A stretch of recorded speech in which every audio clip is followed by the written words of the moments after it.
ശ്രീ ആൻറ്റോ, ഇതിപ്പോൾ അതിദാരിദ്ര്യമുക്തമായി പ്രഖ്യാപിക്കുമ്പോൾ ഏത് തരം അതിദാരിദ്ര്യയാണ് ഞങ്ങൾ പരിഗണിക്കുന്നത്? അത് കാരണം അതിദരിദ്രർ വേറെയുണ്ട്, വേറെ കണക്കും അതും സർക്കാർ പറഞ്ഞത് തന്നെയാണ്. ഇപ്പോൾ ഈ 64,000-ലേക്ക് വരുമ്പോൾ അത് ചുരുക്കി പരിശോധിച്ച് 64,000-ലാണ് എത്തിയെന്ന് പറയുന്നു. അതിലേക്ക് പോയ മാനദണ്ഡം എന്താണെന്ന് നോക്കുമ്പോൾ അതിലും ചില സംശയങ്ങൾ വരുന്നുണ്ട്. അങ്ങ് കരുതുന്നുണ്ടോ ഇപ്പോൾ മൊത്തം അതിദരിദ്രരില്ലാത്തൊരു സംസ്ഥാനമായെന്ന്? ഈ കേരളത്തിലെ അതിദരിദ്രരുടെ കണക്ക് 1974 59.8%, 94 25.4%, 2011-12 11.3%, 2021 0.71%, 23 0.55%, 25 0.15%. ഇതാണ് കണക്ക്. അപ്പോൾ ഞാൻ പറയുന്നത് 2021 സർക്കാർ എൽ ഡി എഫിൻ്റെ പ്രകടനപത്രികയിൽ 4.5 ലക്ഷം അതിദരിദ്രരുണ്ടെന്ന് പറയുകയും അത് പിണറായി വിജയൻ സർക്കാർ രണ്ടാമത് ഭരണത്തിൽ വന്ന ആദ്യ മന്ത്രിസഭാ യോഗത്തിൽ പറയുന്നത് എന്താണ്? ഈ കേരളത്തിലെ അതിദാരിദ്ര്യരെ മുക്ത കേരളം ആക്കുന്നതിന് വേണ്ടിയിട്ട് ഒരു പദ്ധതി തയ്യാറാക്കി ആ പദ്ധതിയായിട്ട് മുന്നോട്ട് പോവുകയും അത് 2023 കഴിഞ്ഞപ്പോഴത്തേക്കും 0.55% വരുന്നു, 2025 0.15% വരുന്നു. ഇപ്പോഴത് പൂർണ്ണമായിട്ട് അതിദാരിദ്ര്യമുക്ത കേരളം എന്നുള്ള പ്രഖ്യാപനത്തിലേക്ക് വരികയാണ്.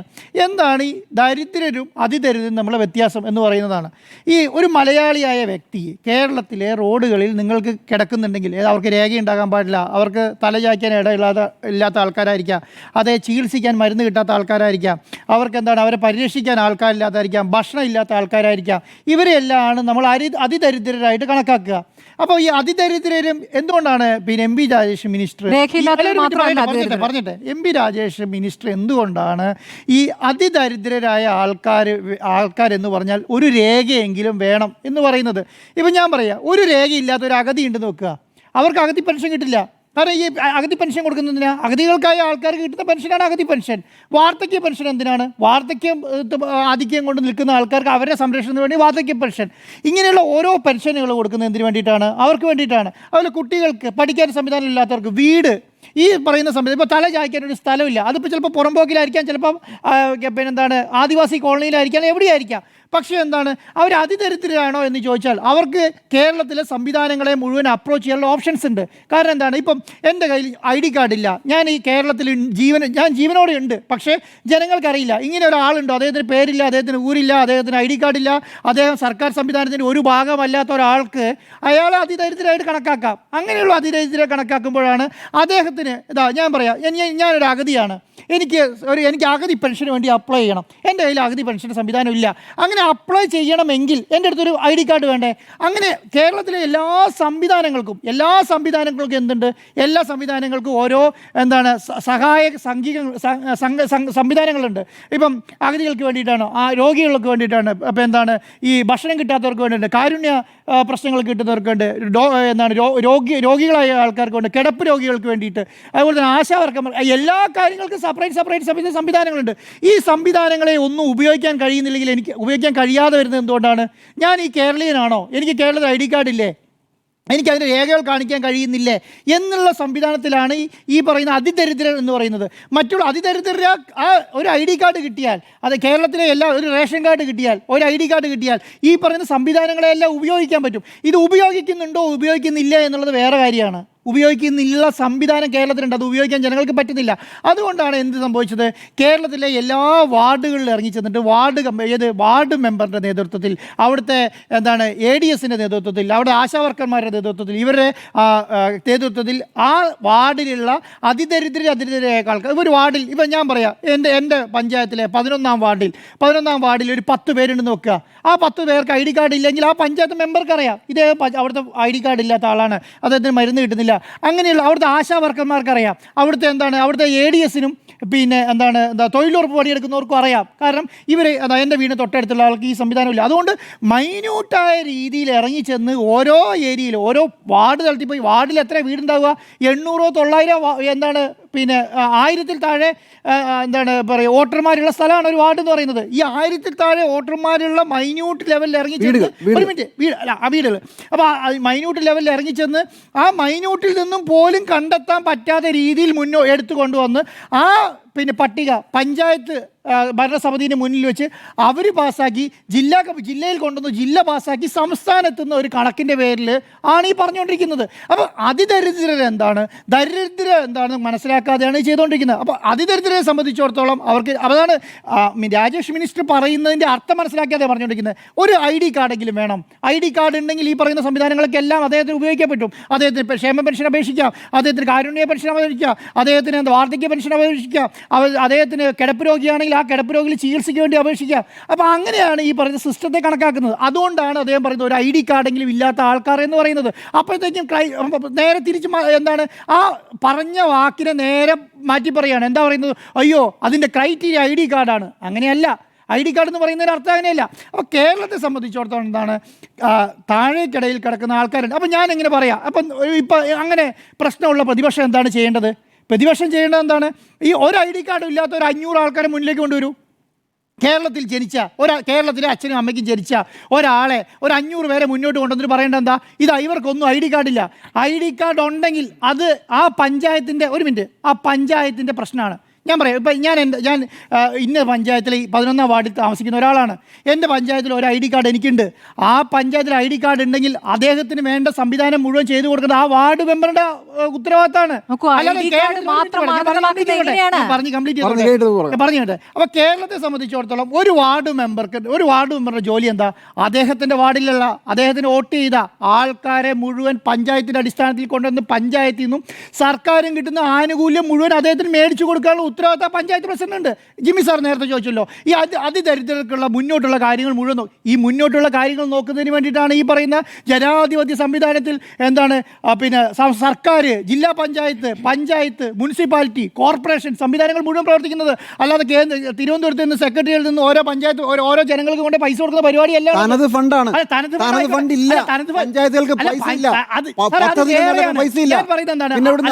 സ്പോൺസർഷിപ്പിലാണ് കേരളത്തിലെ വിവിധ പഞ്ചായത്തുകളിൽ ഈ പറയുന്ന പദ്ധതി നടപ്പിലാക്കിയത്.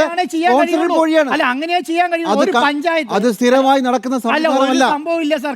ഇന്ത്യയിൽ ഇന്ത്യയിലെ സംസ്ഥാനങ്ങളിൽ ഒന്നിലും എത്ര പേര് ജനസംഖ്യ ഉണ്ടെന്ന് പോലും അറിയാത്ത സ്ഥലത്ത് കേരളത്തിൽ ഒരാളെ പോലും കണ്ടെത്താൻ പറ്റാത്ത രീതിയിലേക്ക് ഈ സംസ്ഥാനം മാറി എന്നുള്ളതാണ്. 2011 നിങ്ങൾ പറഞ്ഞ പോലെ ID കാർഡ് പറഞ്ഞത്. ID കാർഡ് എന്ന് പറഞ്ഞാൽ എന്താ? ID കാർഡുള്ള ഒരാൾക്ക് സംസ്ഥാനത്തിന്റെ എല്ലാ വിവിധമായ ക്ഷേമ സംവിധാനങ്ങൾ ഉപയോഗിക്കാനുള്ള കാര്യം നടക്കും ഇന്നത്തെ സിറ്റുവേഷനിൽ. എനിക്കൊരു ID കാർഡ് ഉണ്ട്, എനിക്കൊരു വീട് കിട്ടുമോ? വീട് കിട്ടുമല്ലോ. അതിനു വേണ്ടിയിട്ടാണല്ലോ വീട് കൊടുക്കുന്നത്. 5 ലക്ഷം വീടുകൾ കൊടുക്കുന്നുണ്ട് കേരളത്തിൽ. എങ്ങനെയാ കൊടുത്തത്? 5 ലക്ഷം പട്ടയം കൊടുത്തിട്ടുണ്ട്. ആ പട്ടയം കൊടുക്കുന്നതും വീടില്ലാതെ എത്ര പേരാ കേരളത്തിൽ ഭവനരഹിതരുടെ കണക്കെന്താ? ഇനി 40,000 ഉള്ളൂ. 5 ലക്ഷം മൊത്തം ഉള്ളത്. 5 ലക്ഷം ടാർഗറ്റാണ് സർക്കാരിന്റെ ടാർഗറ്റാ.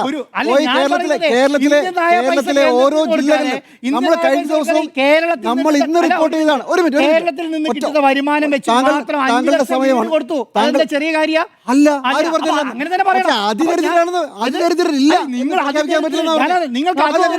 ഒരു പദ്ധതിയുമായി മുന്നോട്ട് പോകുന്ന ഉറപ്പായിട്ടും സർക്കാരിന്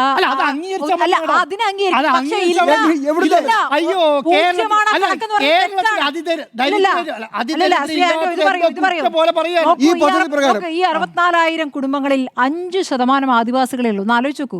ബാക്കി എല്ലാ ആദിവാസികൾക്കും ഇവിടെ രേഖയെന്നാണ് പറയുന്നത്.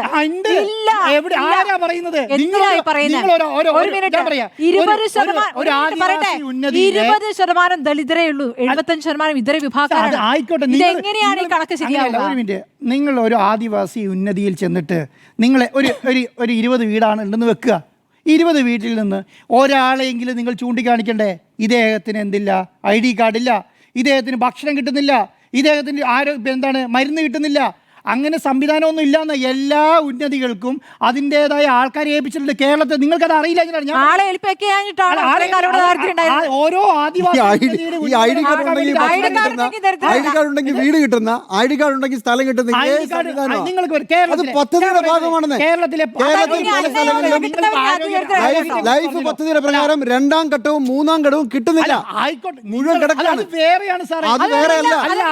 അതിദരിദ്രരായ ആളുകളാണ്. ലിസ്റ്റിൽ വീടും വരുന്നില്ലേ? വീടില്ലാത്തവർ, വീട് വരുന്നില്ലേ? ഭക്ഷണമില്ലാത്തവർ, വീടും ഭൂമിയൊക്കെ അതുപോലെ തന്നെ പ്രധാനപ്പെട്ട ആരോഗ്യമില്ലാത്തവർ, അതാണ് തൊഴിലില്ലാത്തവർ, ഞാൻ പറയുന്നത്. ഐഡി കാർഡ് ഇതെല്ലാം കിട്ടിയോ? അത് പ്രയോറിറ്റിയാണ്. നിങ്ങൾ എന്തുകൊണ്ട് പ്രയോറിറ്റി പറയുന്നു? ഞാൻ പറയാം, ഈ വർഷം 5 ലക്ഷം, മൊത്തം 10 ലക്ഷമാണ്. ഞാൻ ഉദാഹരണമാണ് പറയുന്നത് കേട്ടോ, നിങ്ങളത് 10 ലക്ഷം വീട് എന്ന് പറഞ്ഞ കളയരുത്. 10 ലക്ഷം വീടില്ലാത്ത ആൾക്കാരെ നിൽക്കുന്നു. ഈ വർഷം സർക്കാരിന് കൊടുക്കാൻ പറ്റുന്നത് 2 ലക്ഷം വീടാണ്. അടുത്ത വർഷം 5 ലക്ഷമാണ്, അടുത്ത വർഷം 3 ലക്ഷമാണ്, അങ്ങനെ 10 ലക്ഷമാണെന്ന് വെക്കുക.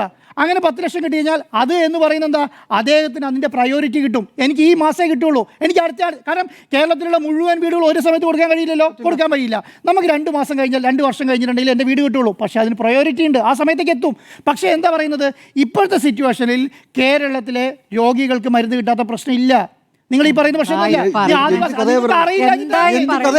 നിങ്ങൾ ഈ പ്രൈവറ്റ് ഹോസ്പിറ്റലിൽ പോയി മരുന്ന് മേടിക്കുന്നതുകൊണ്ടാണ്. നിങ്ങൾ പ്രാഥമിക ആരോഗ്യ ചെന്ന് നോക്ക്, ഏത് പ്രാഥമിക ആരോഗ്യ കേന്ദ്രത്തിനകത്തും ഏത് രോഗി കേരളത്തിലെ മെഡിക്കൽ കോളേജുകൾ മുഴുവൻ രോഗികളുടെ ഓപ്പറേഷൻ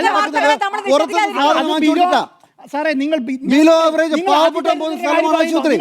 ദരിദ്രരുടെ കാര്യം പറയുമ്പോൾ നിങ്ങൾ പോയിട്ട് മെഡിക്കൽ കോളേജ് അങ്ങനെയല്ല. മെഡിക്കൽ കോളേജിൽ ശ്രീ ആൻഡ്രൂ അഗസ്റ്റിൻ എന്ന് മാത്രമല്ല, കേരളത്തിലെ മെഡിക്കൽ കോളേജുകളിൽ ആശുപത്രികളിൽ ഓപ്പറേഷൻ നടക്കുന്നത് പുറത്തു നിന്ന് ഒരു ക്രൈറ്റീരിയ ഇല്ല. ചിറക്കൽ ഡോക്ടർ അതൊക്കെ വേറെ കാര്യം. ഏത് കാര്യം? കാർഡ് അടച്ചു ഒരു കാർഡുമില്ല. കേരളത്തിലെ മെഡിക്കൽ കോളേജിൽ പോകുന്നത് പാവപ്പെട്ടവരാണ്. മാത്രം പറയാം. കേരളത്തിലെ മെഡിക്കൽ കോളേജിൽ പക്ഷെ അത് ദരിദ്രർ ആരാണെന്ന് എന്നിട്ട്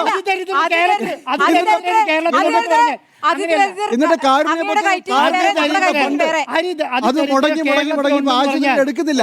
സാറേ, അതിദരിദ്രൻ നിങ്ങളല്ല പറയുന്നത്, അതാ 4 ലക്ഷം അതിദരിദ്രരാണ് കേരളത്തിലുള്ള. സർക്കാരിന് ഒരു മിനിറ്റ് പറഞ്ഞോട്ടെ, ആ 4 ലക്ഷം വേണ്ട സാറേ, ഒരു 2000 ആൾക്കാരെ ഇറക്കി നിർത്തി പറഞ്ഞാൽ പോരെ. ഇതാ ഇവർ നിൽക്കുന്നവരൊക്കെ അതിദരിദ്രാന്ന്. ഈ കാലത്ത് പകുതി ബുദ്ധിമുട്ടില്ലല്ലോ. അതെന്തേ പറയാത്ത രാഷ്ട്രീയ പാർട്ടികൾ? എന്താ അങ്ങനെ വാർത്തയുണ്ട്, ഇന്നു മുതൽ വാർത്തയുണ്ട്, നമുക്കുണ്ടല്ലോ വാർത്ത. സാറേ, ദരിദ്രര് കേരളത്തിലുണ്ട്, പറയുന്നില്ല. പുതിയൊരു വ്യാഖ്യാനത്തിലേക്ക് വരികയാണ്. അതിദരിദ്ര എന്നാൽ രേഖകളില്ലാത്തവർ മാത്രമാണ് അത്.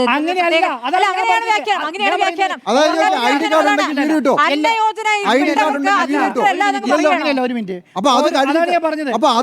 പ്രഖ്യാപിച്ചാൽ മതി. അങ്ങനെയല്ല, എല്ലാവർക്കും ഇത് കൊടുത്തിട്ട് പ്രഖ്യാപിക്കുക. കേരളത്തിലെ ഓരോ പദ്ധതികളും, ഓരോ ക്ഷേമ പെൻഷൻ പദ്ധതികളും അല്ലെങ്കിൽ ക്ഷേമ പ്രവർത്തനമായ പദ്ധതികളും ലഭിക്കണമെങ്കിൽ എന്ത് വേണം? കേരളത്തിലുള്ള ഒരാൾക്ക് കേരളീയനാണെന്ന് തെളിയിക്കാനുള്ള രേഖയെങ്കിലും വേണം. കേരളത്തിലെ ഇന്ത്യയിലെ പല സംസ്ഥാനങ്ങളിലും മനുഷ്യരാരാന്ന് തെളിയിക്കുന്ന രേഖ പോലും ഇല്ല. അതുകൊണ്ടാണ് കേരളത്തിലെ എല്ലാവർക്കും രേഖകളുണ്ട്. അപ്പോൾ ആ രേഖയുള്ള ആൾക്കാരെ അതാത് പഞ്ചായത്ത് മെമ്പർമാരും അതായത് പഞ്ചായത്തിലെ ആൾക്കാരും എന്താ ചെയ്യേണ്ടത്? അവരെ കൊണ്ടുപോയിട്ട് ആ പറയുന്ന എന്താണ് ഈ പറയുന്ന സർക്കാർ കൊടുക്കുന്ന ആനുകൂല്യങ്ങൾ മേടിച്ചു കൊടുക്കണം. അത് അദ്ദേഹം ചെയ്തില്ല, അല്ലെങ്കിൽ അത് ചെയ്തില്ല എന്ന് പറഞ്ഞാൽ അങ്ങനെയാണ് ഈ ലോകത്ത് ഒരു സംസ്ഥാനം ഇല്ലാത്തത് കൊണ്ടാണ് കേരളത്തിലെ ആളുകൾക്ക് ഈ ആനുകൂല്യങ്ങൾ കിട്ടാത്തത്. പറയരുത്. അങ്ങനെയാണ്. അതാണ് നമുക്ക് ഇന്ത്യയിൽ അങ്ങനെ എങ്ങനെയാ സാർ? ഇന്ന് രാവിലെ കോഴിക്കോട് നിന്ന് വന്നൊരു വാർത്ത എന്താണ്? തറ കെട്ടിയിട്ടു, വീട് പൊളിച്ചു മാറ്റി, ഒരു ഷെഡിലാ കിടക്കുന്നത്. പിന്നെ പൈസ കിട്ടിയില്ല, പൈസ കൊടുത്തില്ല, 2ാം ഗഡു വന്നില്ല ലൈഫിന്റെ. നിങ്ങൾ അതിദരിദ്രരാണ്. അത് കഴിഞ്ഞിട്ട് മതി പ്രഖ്യാപനം. ഒരു വീടുണ്ടായിരുന്നു, വീട് പൊളിച്ചു കളഞ്ഞു, ഇപ്പൊ തറ കെട്ടിയിരിക്കുകയാണ്, പൈസ വന്നിട്ടില്ല എന്ന് പറഞ്ഞാൽ അത് അതിദരിദ്രനില്ല. പൈസ ഞാൻ പറയുന്നത് എന്താണ്, ആ വീടില്ലാത്തവർ, ആരോഗ്യമില്ലാത്തവർ, ജോലിയില്ലാത്തവർ, പറയുന്നത് നിങ്ങൾ അത് ദരിദ്രരുടെ കൂട്ടത്തിൽ കൂട്ടിക്കോ. നിങ്ങൾ കൊണ്ട് അതിദരിദ്രരുടെ കൂടെ 180 രൂപയിൽ താഴെ വരുമാനമുള്ള ആളുകളാണല്ലോ കേരളത്തിൽ. 1973-ലും 74-ലും 59% അതിദരിദ്രം ഉണ്ടായിരുന്നത്. അവരുടെ അവസ്ഥ അറിയോ നിങ്ങൾക്ക് എന്താണെന്ന്? അവരുടെ അവസ്ഥ എന്ന് പറഞ്ഞാൽ അവർക്ക് ഭക്ഷണം കഴിക്കാണ്ടായിരുന്നില്ല, അവർക്ക് തുണി ഉണ്ടായിരുന്നില്ല, അവർക്ക് മരുന്ന് മേടിക്കാൻ സംവിധാനം ഉണ്ടായിരുന്നില്ല, അവർക്ക് കിടക്കാനായിട്ട് സ്ഥലം ഉണ്ടായിരുന്നില്ല, അവർ കാടുകളിലും റോഡുകളിലുമാണ് കിടന്നുകൊണ്ടിരുന്നത്. അങ്ങനെ 59% ഉണ്ടായിരുന്ന ആൾക്കാർ കുറഞ്ഞ് വന്നിട്ടാണ് 0.15%. അതാണ് ഞാൻ നിങ്ങളോട് പറഞ്ഞത്. ഐഡി കാർഡ് ഇല്ലാത്ത കേരളം മുന്നിലാണ്.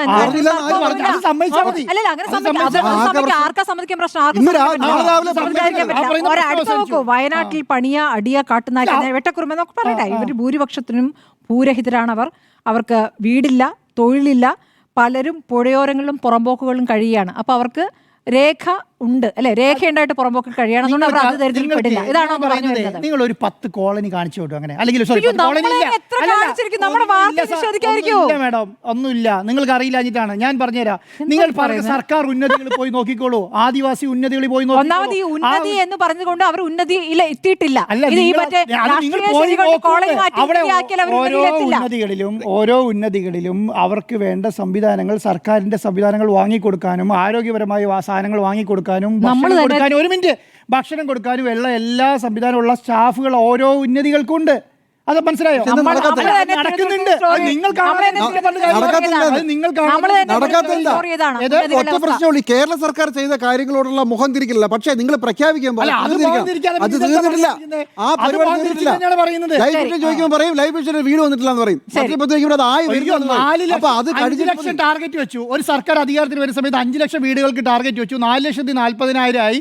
60,000 ടാർഗറ്റ് 6 മാസം കൂടെ പൂർത്തീകരിക്കും എന്ന് പറയുന്നത്. അയ്യോ, അത് ശരിയല്ലെന്ന് പ്രകടന പറഞ്ഞ മുഴുവൻ കാര്യം നടത്താൻ പറ്റില്ല. ഒരു സർക്കാർ അധികാരത്തിൽ വരുന്ന സമയത്ത് സാറേ, കേരളത്തിലെ ഒരു സർക്കാർ അധികാരത്തിൽ വരുന്നതിന് മുന്നേ LDF സർക്കാർ ഒരു പ്രകടന പത്രം മുന്നിൽ വെച്ചു. ഞങ്ങൾ അധികാരത്തിൽ വന്ന ഇന്ന കാര്യങ്ങളാണ് ചെയ്യാൻ പോകുന്നത്. അതിൽ ഒരു കാര്യം എന്താണ്? ലൈഫ് മിഷനിൽ കൂടെ 5 ലക്ഷം വീട് കൊടുക്കുന്നു. 5 ലക്ഷം വീട് എന്നല്ല പറഞ്ഞത്, 10 ലക്ഷം എന്ന് പറഞ്ഞിട്ടില്ലല്ലോ.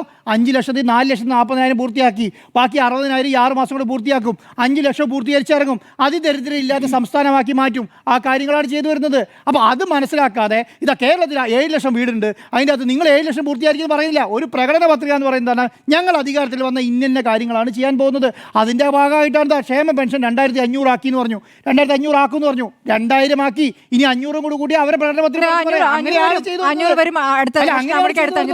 അപ്പം അല്ലെങ്കിൽ എന്ത് സംഭവിക്കുന്നു?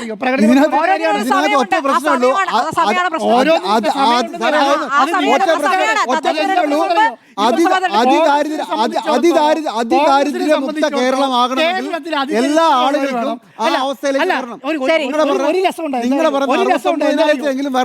അതിദാരിദ്ര്യമുക്ത കേരളം അതിസമ്പന്നരേക്കുള്ള ഉദ്ഘാടനം കേന്ദ്ര സർക്കാർ ഇത് സമ്മതിച്ചല്ലോ. BJPയുടെ സംസ്ഥാന അധ്യക്ഷൻ അത് സമ്മതിച്ചല്ലോ. എന്ത്? കേരളം അതിദരിദ്രമുക്ത കേരളമാണെന്നെങ്കിലും സമ്മതിച്ചല്ലോ. വലിയ കാര്യം. ശരി, അത് നമുക്ക് തർക്കമില്ലാത്ത വിഷയം.